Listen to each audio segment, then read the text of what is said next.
नमस्कार, आप देख रहे हैं ग्रामीण राजस्थान और मैं हूं आपके साथ जितेंद्र। सत्ता के संग्राम की दौरान बिलड़ा विधानसभा क्षेत्र की हम जो प्रत्याशी हैं उनसे बातचीत कर रहे हैं। उनके क्या मुद्दे हैं, किन मुद्दों को लेकर वो जनता के बीच पहुंचेंगे और क्या उनका आधार रहेगा कि उनको पार्टी टिकट देगी।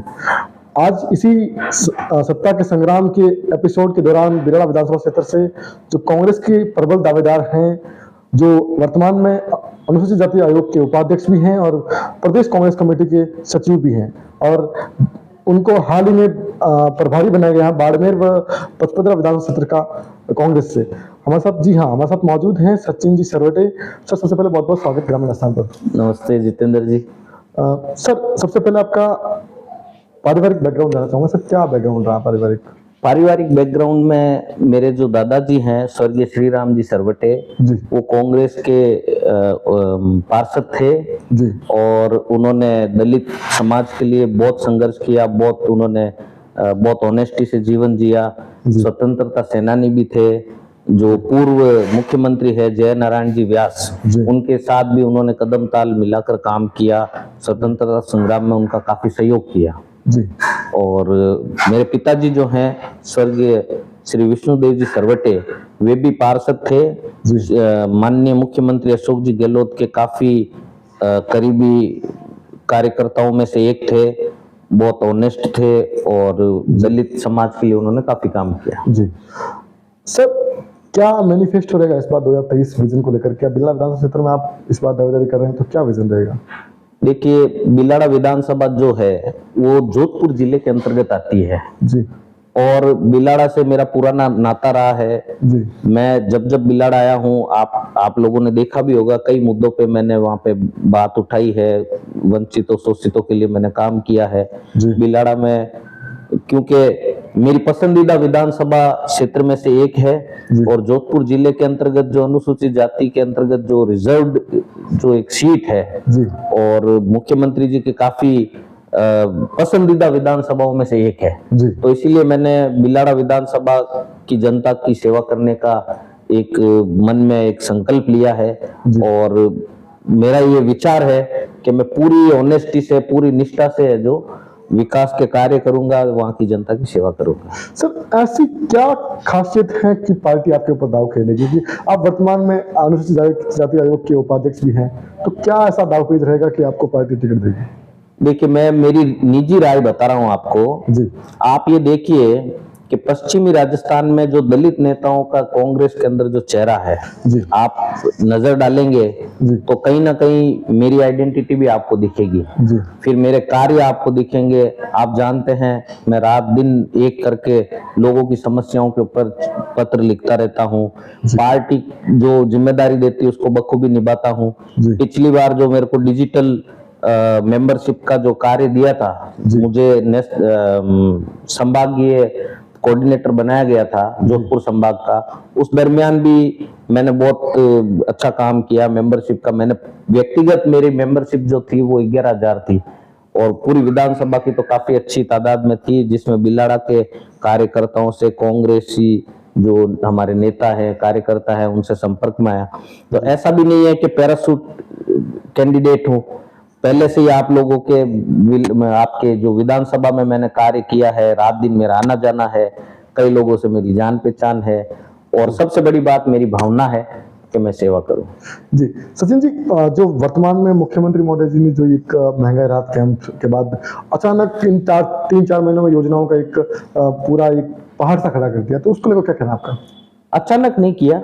आप ये देखिए कि ये जो कार्यकाल है जी, ये मैं आज आपको अपनी व्यक्तिगत बात बता रहा हूँ कि जब कोरोना आया तो हम लोगों को ऐसा लगा, विशेष करके मैं व्यक्तिगत बात करूं तो मुझे ऐसा लगा कि अब जो राज्य सरकार जो है वो भयंकर वित्तीय संकट से जूझेगी और बहुत समस्या आएगी। लेकिन जिस तरह से उन्होंने कोरोना का प्रबंधन किया, जिस तरह से उन्होंने देश की जनता की सेवा की, हमारे माननीय मुख्यमंत्री श्री अशोक गहलोत ने, और किसी को भूखा नहीं सोने दूं, की उनकी जो थ्योरी थी उस पे काम करते हुए, बहुत बेहतर प्रबंधन करते हुए कोरोना के काल को भी उन्होंने अच्छे से निपटा। और इसके बाद में योजनाओं की तो वो शुरू से ही इस पर काम कर रहे हैं। जी जी विभिन्न योजनाएं शुरू से ही लगे हुए। वो उन्होंने जो चुनावी मैनिफेस्टो जो होता है जी उसको एक लीगल डॉक्यूमेंट के रूप में माना है। जी उन्होंने ये कहा कि भाई ये एक कानूनी दस्तावेज है, इसको हमको क्लियर करना है। जी 90% से ऊपर हो गया है। जी। और मैं समझता हूं कि चुनाव आते आते 100% कहीं ना कहीं विपक्ष का दावा है कि ये जो रेवड़ियां बट रही हैं उसको लेकर मैं जानना चाहता हूँ, क्योंकि कहीं ना कहीं अब मंगलरात कैंप भी इसी समय दौरान के चुनावी वर्ष के दौरान ही शुरू किया गया था। उसको लेकर आपने क्या एक वो किशोर कुमार का गाना सुना होगा, कुछ तो लोग कहेंगे लोगों का काम है कहना। जी जी बीजेपी का तो काम ही है कहना। इनको ये रेवड़ियां लग रही है। अगर जनता की भलाई होती हो, जनता का काम होता हो तो रेवड़िया ही सही। उनको रेवड़ियां लगती है, लगने दो। जनता का तो काम हो रहा है ना, जनता का तो फायदा हो रहा है ना, तो बीजेपी को बोलने दो, बीजेपी बोलेगी। जी सरवण साहब, मैं ये जानना चाहता हूँ कि अभी वर्तमान में बिलाड़ा से कांग्रेस के ही एमएलए हैं हीराराम जी मेघवाल, तो उनके कार्यकाल से आप कितना संतुष्ट हैं? देखिए, हर विधायक जो है उसको जनता चुनती है जी जनता की सेवा करने के लिए। और हर विधायक को ये चाहिए कि पूरी निष्ठा और ईमानदारी से जनता की सेवा करे। जी और मैं इस पर कोई कटाक्ष नहीं करूंगा कि भाई उन्होंने क्या किया या नहीं किया। जी मैं यही कहूंगा कि हाँ भाई उन्होंने अच्छा काम भी किया होगा या जो भी किया है। जी हर बार ऐसा तो है नहीं कि एक ही एक व्यक्ति को वो मतलब दिया जाए मौका। जी। इस बार हमने मौका मांगा है। अगर पार्टी उनको टिकट देती है तो हम उनका सपोर्ट करेंगे, या पार्टी किसी को भी टिकट देती है और भी जो दावेदार है, जी। चाहे मोहन जी कटारिया साहब हो, चाहे नरपत जी पन्नू हो, चाहे बोचावत जी हो, या कोई भी XYZ, जितने भी है 26 जनों ने किया या 23 जनों ने किया, जिसने भी दावेदारी की है, मैं तो सबके साथ, 37 जनों ने दावेदारी की इस बात, मैं तो कहता हूँ 50 जनों ने की हो, मैं सबके साथ हूँ। जी जिसको पार्टी टिकट देगी हम उसके साथ लग जाएंगे। अगर मुझे पार्टी टिकट देगी तो मैं उनसे उम्मीद करूंगा कि वो भी मेरा साथ दे जी। और हम सब मिलकर बिलाड़ा विधानसभा को विकास के पथ पर लेके जाएंगे और जनता की सेवा करेंगे। मेरे बारे में आप जानते हैं, पूरी निष्ठा से काम करने वाला आदमी हूँ, जुनून है काम करने का। मैं ये विश्वास दिलाता हूं कि यदि मुझे पार्टी इस काबिल समझेगी, टिकट देगी, और अगर मैं जीतता हूं तो भूतो न भविष्यते, ऐसा विधायक राजस्थान में नहीं मिला होगा, वैसा विधायक मिलेगा। सर, आपकी शिक्षा के बारे में जानना चाहूंगा, कहाँ तक आपने शिक्षा की? मैंने इलेक्ट्रॉनिक्स इंजीनियरिंग में पॉलिटेक्निक कॉलेज से डिप्लोमा किया है जी। और 3 साल का जो होता है जोधपुर पॉलिटेक्निक कॉलेज से जी। इसके अलावा जो है मैंने BA किया है, BA किया है, MA किया है, और LLB करते करते मैं सेकंड ईयर तक पहुंचा था। फिर राजनीति और समाज सेवा में इतना ज्यादा व्यस्त हो गया कि वो हुई नहीं है, लेकिन मेरा फ्यूचर प्लान है कि मैं उसको भी कंप्लीट करूंगा। जी सचिन जी, अमूमन देखा जाता है खबरों में, बड़े बड़े जब न्यूज़पेपर के अंदर और बड़े बड़े चैनलों पर आपकी खबरें चलती हैं और आप कहीं ना कहीं समाज सेवा के लिए और समाज हित के लिए आगे आते रहते हैं, तो सर समाज हित की प्रेरणा आपको कहाँ से मिली? जाहिर सी बात है, मैं SC कैटेगरी से आता हूँ जी। तो सबसे पहले तो मैं सबसे पहला नाम अगर कोई लूंगा तो वो बाबा साहेब का ही लूंगा, क्योंकि उन्हीं की प्रेरणा से सारी दलित समाज जो है वो शिक्षा की ओर अग्रसर हो रहे हैं। जी। दूसरा नाम मैं लेना चाहूंगा मेरे दादाजी स्वर्गीय श्रीराम जी सरवटे का। जी। और तीसरा नाम मैं लेना चाहूंगा मेरे पिताजी विष्णुदेव जी सरवटे का। और चौथा और लास्ट अंतिम नाम जो है वो परम आदरणीय अशोक गहलोत जी है, जो कि मेरे राजनीतिक गुरु भी हैं। उनकी प्रेरणा से ये सेवा का मेरे को प्रेरणा मिली है। क्योंकि आपका अभी तक का सबसे बड़ा सामाजिक स्तर का कौन सा मुद्दा आपके सामने आया जिस मुद्दे को लेकर आपने बड़ा संघर्ष किया और वो मुद्दा आज भी आपको कहीं ना कहीं दिल में खलता है, अगर वो मुद्दे में मगर मेरा अहम योगदान रहा?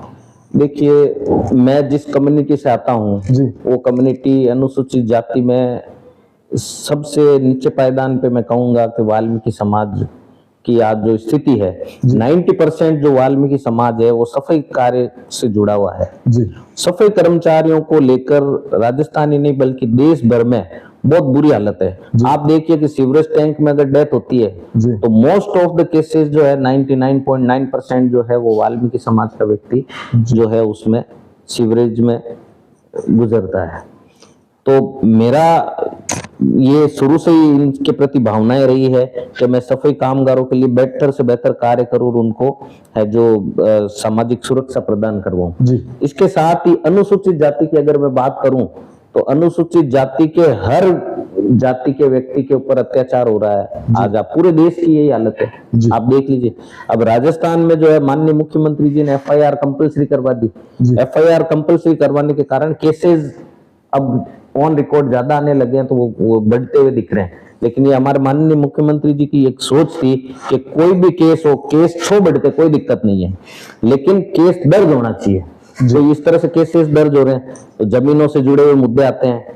कई मेघवाल समाज हो, चाहे जीनगर हो, चाहे सांसी समाज हो, चाहे वाल्मीकि हो, चाहे कोई भी समाज हो, 59 जातियां आती है SC के अंदर। सभी जातियों के कोई ना कोई ये इस तरह के गांवों में, शहरों में ये मुद्दे आते रहते हैं मेरे सामने। जमीनों के विवाद हैं, जहां पर वो कार्य करते हैं उनसे संबंधित है, तो उन पे मैं कार्य करता आया हूँ। और रही बात सामाजिक संस्थाओं की, तो मैंने मेरा एक खुद का NGO है, वंचित लोकमंच संस्थान है मुख्य रूप से, उसका घटक जो है वो राष्ट्रीय वंचित लोकमंच है। इसी तरह से वाल्मीकि विश्व महापंचायत संघ है, उसके तहत हम जो कार्य कर रहे हैं वंचित लोकमंच में, हम 36 कौम का काम कर रहे हैं। उसमें ऐसा कोई जाति विशेष का मामला नहीं है, उसमें हिंदू, मुस्लिम, सिख, ईसाई सभी लोग आते हैं। एम्स जो है केंद्र सरकार के अधीन आता है। एम्स के चाहे सुरक्षा कर्मी हो, चाहे सफाई कर्मी हो, चाहे ऑफिस बॉय हो, चाहे नर्सिंग स्टाफ हो, चाहे वार्ड बॉय हो, सभी के काम कर रहा हूँ। और हर व्यक्ति, हर धर्म का आदमी मेरे पास आता है। जाट भी आते हैं, विष्णुई भी आते हैं, ब्राह्मण भी आते हैं, मुस्लिम भी आते हैं। मैंने कभी जाति, लिंग, रूप, रंग भेद का मैंने फर्क नहीं किया और पूरे अंतरात्मा से उनकी सेवा की, उनका कार्य करवा। मैंने यहाँ पे न्याय भी दिलवाया एम्स के अंदर भी। इसी तरह से जो और भी हॉस्पिटल्स हैं, और भी डिपार्टमेंट्स हैं, आर्मी है, एयरफोर्स है, सभी जगह मैंने काम किया है। आप समय समय पर अगर मेरी फेसबुक और मेरा जो ऑनलाइन प्रोफाइल चेक करेंगे तो आपको मिल जाएगा। मैं तो एक खुली किताब हूँ, मैं बंद किताब हुई नहीं। सर, आपकी हॉबी जानना चाहूंगा, क्या अमूमन जब आप राजनीति से फ्री होते हैं तो क्या करते रहते नजर आते हैं?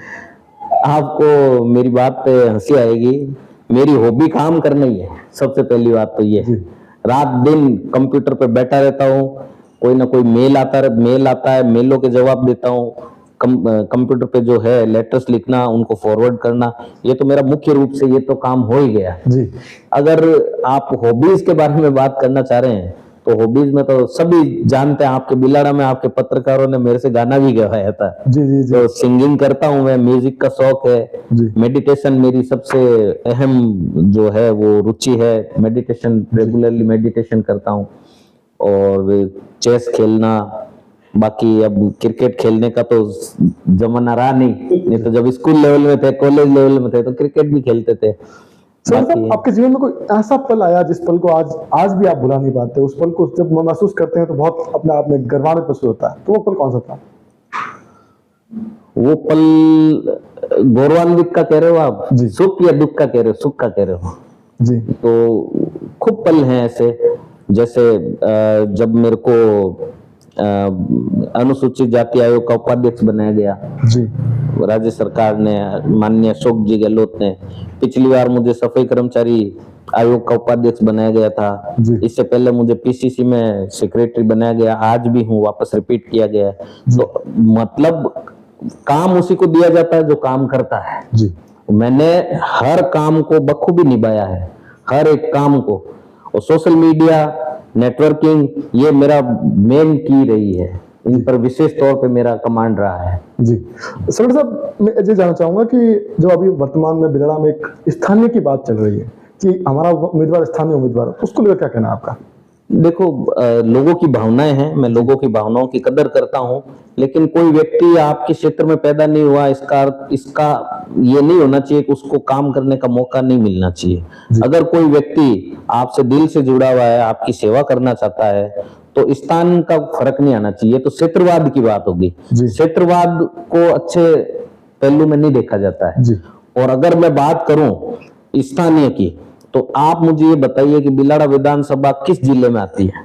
जोधपुर जिले में आती है। मैं जोधपुर का जाया जन्मा हूँ। जी। जोधपुर जिले के अंदर 10 विधानसभा है। 10 विधानसभाओं में जो एससी की है, जी। एससी विधानसभा है, वो नियरेस्ट मेरे यही पड़ती है, जहां मेरा रात दिन आना जाना है, जहां के अधिक से अधिक लोगों के मैं संपर्क में हूँ, जी। तो बिलाड़ा विधानसभा पड़ती है। हालांकि गोपालगढ़ भी है, गोपालगढ़ में मेरा इतना ज्यादा आना जाना नहीं जी। है, तो मैं वहां से नहीं मांग रहा हूँ। एससी का हूँ और एससी की सीट है, जोधपुर जिले के अंतर्गत आती है, तो जोधपुर जिले का ही मैं जन्मा हुआ हूं, तो मैं कैसे स्थानीय नहीं हुआ? जी। आप उस स्थानीय को छोटा करके क्यों देख रहे हो? जी। आप स्थानीय को देख रहे हो केवल बिलाड़ा से। बिलाड़ा खुद जोधपुर जिले के अंतर्गत है, तो स्थानीय ही हुआ ना मैं। जी। मैं जोधपुर से बाहर का होता तो कोई बात नहीं, लेकिन फिर भी मैं ये विश्वास दिलाता हूं, ये ऑन रिकॉर्ड आप ले सकते हैं, जी। पूरी निष्ठा ईमानदारी से काम करूंगा, किसी को शिकायत का मौका नहीं दूंगा। मेरा घर, मेरा फोन 24 घंटे लोगों के लिए अवेलेबल रहेगा और कहीं कोई शिकायत नहीं आएगी। अगर मुझे मौका मिलता है तो बिलाड़ा की जनता याद करेगी कि वास्तव में ऐसा व्यक्ति पहले क्यों नहीं आया। जी। मैं ये कह सकता हूं। और अब स्थानीय की बात अगर करते हैं तो जो फिल्म स्टार है धर्मेंद्र, कहां से है? मुंबई से। जी। बीकानेर में आके चुनाव लड़ते हैं। क्यों लड़ते हैं बीकानेर में आके? ऐसे कई उदाहरण हैं हमारे, मैं अब क्या बोलूं, खूब है उदाहरण। जी। नाम लूंगा तो अच्छा नहीं रहेगा, खूब उदाहरण है जी। जहां पे जिसको जो सुरक्षित सीट लगती है, जिसको लगता है कि नहीं यहां से मैं जीत मकसद जीतना ही थोड़ी है, मकसद है उस जगह की, उस जनता की सेवा करने की। तो अब जो है आप बता दो मुझे, कितने लोगों ने वहां से उम्मीदवारी की है? क्या उनका जोधपुर में मकान नहीं है, जोधपुर में घर नहीं है? कितने? आप खुद देख लो ना, कैलकुलेट कर लो। जी। भाई स्थानीय तो फिर वही रहे, जी। वही रहे, वहां से क्यों हटते हैं फिर? जी। अगर वो सोचते हैं कि हम बिलाड़ा छोड़ के जोधपुर में या कहीं और घर बना लेंगे जी। और वहां से हम फिर भी स्थानीय कहलाएंगे, तो ये तो गलत है। जी। मैं ही घर बना लेता हूँ, एक कोई ले लेता हूँ किराए पे, छोटा मोटी झोपड़ी ले लेता हूँ, फिर मैं स्थानीय हो जाऊंगा। स्थानीय का ये छोटी बात है, आप मौका दो, आदमी का काम देखो। जी। मेरा ये कहना है। अगर फिर भी मेरी बातों से किसी को बुरा लगा तो क्षमा चाहता हूँ, लेकिन अच्छा नहीं लगता है। जोधपुर जिले का हूँ, जोधपुर जिले का जय जन्मा हूँ, मुझे एक मौका दो और मैं प्रूव करके दिखाऊंगा कि सही आदमी को मौका दिया गया है। आप अंत में हमारे चैनल के माध्यम से क्या संदेश देना चाहेंगे बिलाड़ा की जनता को? बिलाड़ा की जनता को मैं यही कहूंगा कि आप एक बार मुझे मौका दीजिए। पार्टी अगर टिकट देती है तो मैं अपने, सबसे पहले तो बाबा साहेब को, मेरे दादाजी को, मेरे पिताजी को और परम पिता परमात्मा को साक्षी मानकर, ये जो यहाँ पे टीम बैठी है पत्रकारों की, इनको साक्षी मान के ये वादा करता हूं कि आपकी पूरे तन मन धन से, पूरी निष्ठा से, पूरी ईमानदारी से सेवा करूंगा। आपको कभी शिकायत का मौका नहीं मिलेगा और आप याद करेंगे कि वास्तव में कोई बंदा आया था। धन्यवाद। ये थे हमारे साथ सचिन जी सरवटे। मिलते हैं किसी और प्रत्याशी के साथ सत्ता के संग्राम के अगले एपिसोड में। अभी के लिए बस इतना ही। देखते रहिए ग्रामीण राजस्थान। धन्यवाद।